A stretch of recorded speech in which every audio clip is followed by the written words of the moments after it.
মজা যা পাচ্ছি রে, বিয়ে কাজা মজা। বন্ধুরা, আপনাদের নিয়ে চলছি আমার পূর্বপুরুষের ভূমিতে, মাগুরা জেলার মগ ইউনিয়নের টিলা গ্রামের সেই ভাতের ভিটা। এই শুধু একটি ভিটা নয়, এটি ইতিহাসের নিঃশব্দ সাক্ষী। প্রায় ১৫০০ বছর ধরে এই মাটি ধরে রেখেছে উত্তরাধিকারিতা, সভ্যতার সাংস্কৃতিক শিকড়।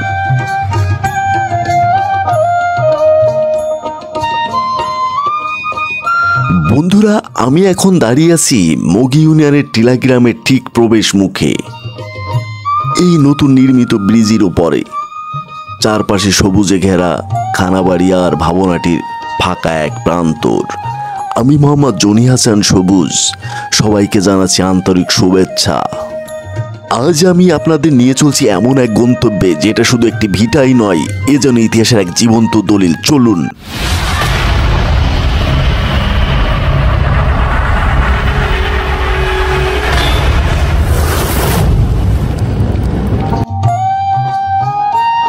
বন্ধুরা, ভ্রমণ শুরু করি আমার বর্তমান বসবাসী স্থান আন্দুলবাড়িয়া থেকে।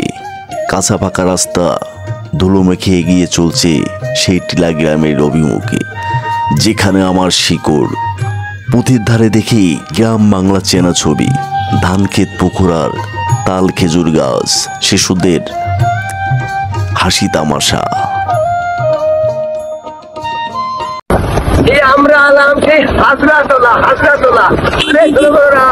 এইখানে এমন দিন ছিল ওই দিনমানের লোকজন তো আর ভয় করছিল, আর এখন রাত ১২টার সময় বলে লাইকে যায় এই হাজরা থেকে আরে আল্লাহ দূরাই আইলামু করে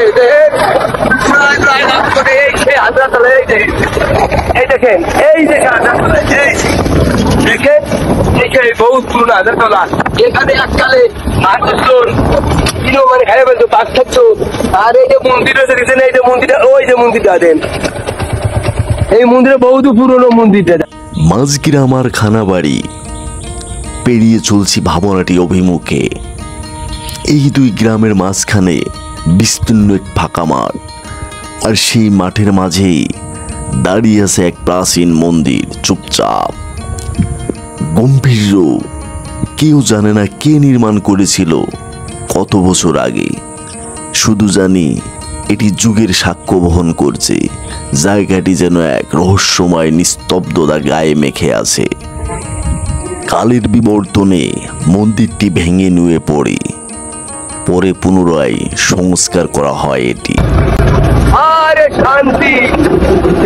বন্ধুরা, মন্দিরটি দেখার পরে আবার চলা শুরু করলাম টিলা গ্রামের অভিমুখে। বন্ধুরা, আপনারা যদি এই ভাতের ভিটা দেখতে যেতে চান তাহলে মগের ডাল হয়ে গ্রামের ভিতর দিয়ে আসুন, না হলে প্রাকৃতিক দৃশ্যগুলো একেবারেই মিস করবেন, যা দেখে একেবারেই মনোমুগ্ধকর। এগিয়ে চললাম টিলা গ্রামের দিকে। হঠাৎ দেখি বাঁশবাগানের ফাঁকে একটি ছোট্ট সাইনবোর্ড, লেখা ভাতের ভিটা। চোখের পলকে যেন শিরায় শিরায় শিরুন জেগে ওঠে। রাস্তা ধরে চললাম ভিটার দিকে।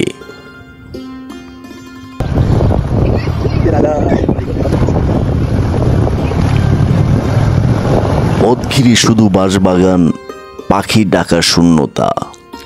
সামনে দেখে এক বৃদ্ধ চাচা একটি ছোট্ট মুদি দোকানে বসে আছেন। তাকে জিজ্ঞাসা করতে দেখিয়ে দিলেন ওই যে সামনে মসজিদের পাশেই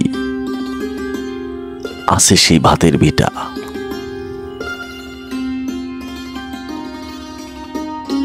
বন্ধুরা, আমি অবশেষে সেই জায়গায় এসে পৌঁছতে পেরেছি। দেখুন, চতুর্দিকে শুধু বাঁশবাগান আর বাঁশবাগান। আমি এখন দাঁড়িয়ে আছি মাগুরা জেলার মগ ইউনিয়নের টিলা গ্রামের বুক জুড়ে ছড়িয়ে থাকা এক প্রাচীন স্মৃতিবাহী স্থান, ভাতের ভিটার ঠিক পাশে। এটি শুধু মাটি নয়, এটি একটি স্তূপ নয়, এটি একটি ইতিহাসের স্তূপ। হাজার বছরের পুরনো এক ভিটা, যার প্রতিটি ইঞ্চিতে লুকিয়ে আছে রহস্য, লোককথার গর্বিত অতীতের স্মৃতি। লোকজন বলে এই পথ দিয়েই এসেছিলেন একজন দরবেশ। গভীর জঙ্গলে শুরু হয়েছিল এক অলৌকিক মসজিদের নির্মাণ। আজ আমি এসেছি সেই ভিটাটি নিজ চোখে দেখতে, আপনাদের জন্য তুলে ধরতে এর হারিয়ে যাওয়া কাহিনী। চলুন যাই ইতিহাসের গভীরে। বন্ধুরা, সামনে আমার পা রাখবো ভাতের ভিটায়, যেখানে লুকিয়ে আছে প্রায় ১৫০০ বছরের পুরনো ইতিহাস, লোককথা, কিংবদন্তি আর হারিয়ে যাওয়ার দিনের পদচিহ্ন মিশে আছে এই মাটির গন্ধে। ভিটাতে ঢোকার ঠিক ডান হাতেই দেখি একটি পুরনো মসজিদ ও মাদ্রাসা। ঠিক পাশেই পশ্চিমের দিকে আমার সেই বহু আকাঙ্ক্ষিত ভাতের ভিটা। এখানে দাঁড়িয়ে মনে হয় আমি যেন ফিরে এসেছি এক প্রাচীন কালের দরজায়। বন্ধুরা, আমি এখন অনেক খুশি এই কারণেই যে আমি এখন ভিটার ঠিক উপরে দাঁড়িয়ে আছি।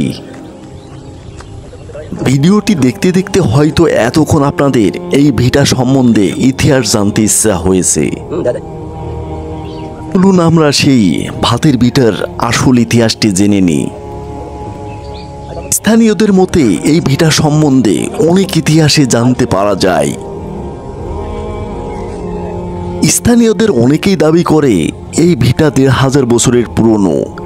এই গ্রামে প্রথম বসতি স্থাপন করেন এক রাজবংশীয় পরিবার। তাদের উত্তরাধিকার সূত্রেই গড়ে ওঠে এই ভিটা। এখানে এক সময় ছিল পাকা বাড়ি, ঘোড়ার গাড়ি, পুকুর, গোডাউন আর ধানের গোলা। জনশ্রুতি আছে এই ভিটা মানুষ ছিল কৃষিতে স্বয়ংসম্পন্ন এবং এলাকাবাসী প্রভাবশালী। অনেক ঐতিহাসিক বিশ্বাস করেন এই অঞ্চল একসময় বৌদ্ধ ও হিন্দুদের মিলিত বসবাস ছিল। মন্দির আর মসজিদ পাশাপাশি থাকাটাই তার প্রমাণ।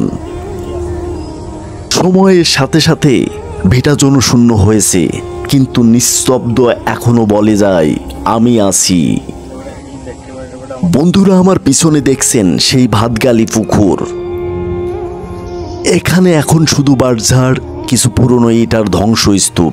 মাদ্রাসার ছাত্ররা খেলে বেড়ায়, বৃদ্ধরা নামাজ পড়ে, আর বৃষ্টি নামলে জমে ওঠে পানি। তবু এই ভিটার প্রতিটি ইটই যেন ইতিহাসের কণ্ঠস্বর হয়ে ওঠে। বন্ধুরা, ভাতের ভিটা নামটির পিছনে আছে এক রহস্যময় গল্প, লোকমুখে প্রচলিত এক অলৌকিক ইতিহাস।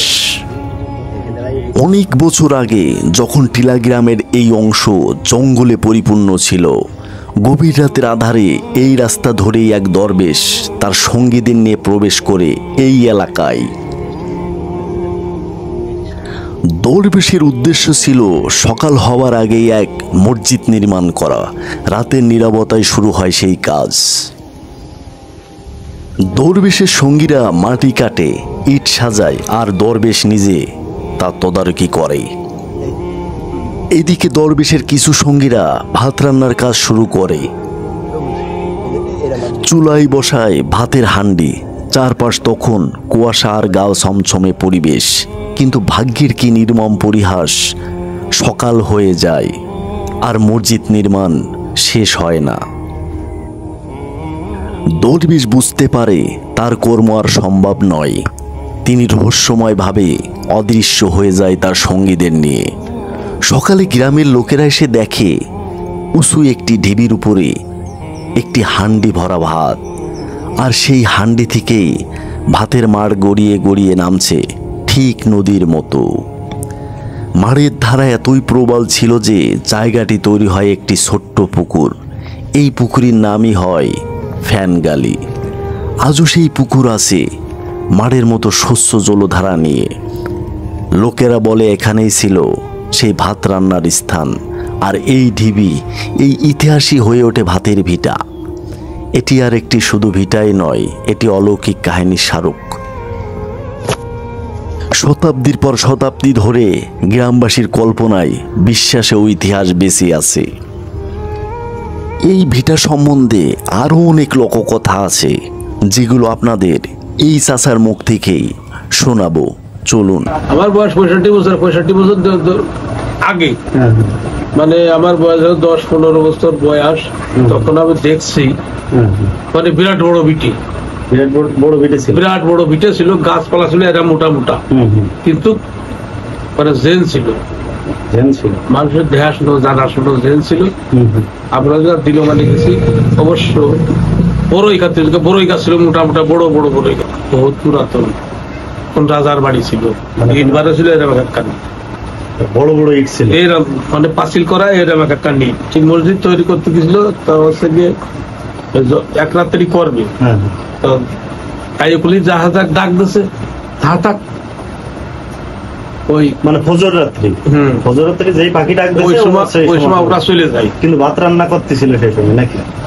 দেখ, ভাত ভিটে ফ্যান হালি, পাশাপাশি নাম হলো ভাত ভিটে আর ফ্যান হালি। আমাদের এই জায়গা জমি আছে, বেশ 1-1.5 বিঘে জমি আছে, ভাতের ভিটে নাম ওখানে ফ্যান হালি।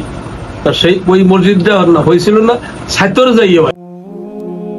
বন্ধুরা, খুবই দুঃখজনক ব্যাপার হলো এইখানে দেখার মতো অবশিষ্ট কিচ্ছু নাই। এখানে এখন শুধু বাড়ঝাড় কিছু পুরনো ইটার ধ্বংসস্তূপ, যা কালের সাক্ষী হিসাবে দাঁড়িয়ে আছে। হয়তো এখানে যদি খনন কাজ সম্পূর্ণ করা হয়, তাহলে হয়তো এর পুরো ইতিহাসটি বেরিয়ে আসতে পারে। প্রত্যেক দিন দূর দূরান্ত থেকে আসে অনেক দর্শনার্থী, যারা শুধু এই ধ্বংসস্তূপটি দেখেই আর এই বাঁশবাগান দেখেই এখান থেকে চলে যায় বুক ভরা ব্যথা নিয়ে। জানতেও পারে না যে আমাদের ইতিহাস কিরকম ছিল এইখানে। বন্ধুরা, ভাতের ভিটা শুধু একটি ভিটা নয়, এটি আমাদের শিকড়, আমাদের ইতিহাস। আমাদের উচিত এই জায়গাকে সংরক্ষণ করা, ইতিহাস তুলে ধরা, ভবিষ্যৎ প্রজন্মকে জানানো তারা কোথা থেকে এসেছে। আমি মোহাম্মদ জনি হাসান সবুজ আজ আপনাদের নিয়ে আমার টিলা গ্রামে সেই ভাতের ভিটার ইতিহাস তুলে ধরার চেষ্টা করেছি। আমি খুঁজতে এসেছিলাম সেই 1500 বছরের পুরনো আসল ইতিহাস। বন্ধুরা, ভিডিওটি যদি ভালো লেগে থাকে তাহলে অবশ্যই কমেন্ট করে জানাবেন। আবার দেখা হবে।